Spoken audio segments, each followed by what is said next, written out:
আজকে সেই ঐতিহাসিক 29শে এপ্রিল 2026। আই এম শিওর আজকের দিনে একটা ইতিহাস লেখা হবেই। আর এখন যেখানে আছি এটাকে বলে ডিস্ট্রিবিউশন সেন্টার, রিসিভিং সেন্টার, অর্থাৎ শর্ট ফর্মে ডিসিআরসি।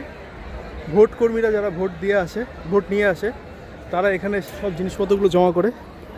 আর এই হচ্ছে চারদিকের অবস্থা, এরকম ভিড়। এবার তো পোলিংয়ে ছেলে মেয়ে সবাই ছিল।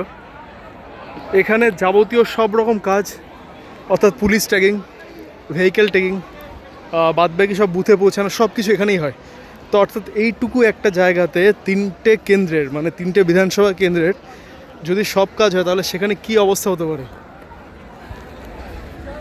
ঠিক সেই অবস্থার মধ্যেই আছি। কাউকে ব্লেম করছি না, কাউকে ব্লেম করার জায়গাও নেই, কারণ সিস্টেমটাই এরকম। The system is broken. আর এর জন্য দায় আমাদেরও আছে, দায় এড়াতে পারি না। যাই হোক, অন্তত ভোট কর্ম করে এসে এরপর আবার বাস ধরার জন্য লাইন। যদিও আজকে নিজে গাড়ি নিয়ে এসেছি বলে সেই কষ্টটা হবে না।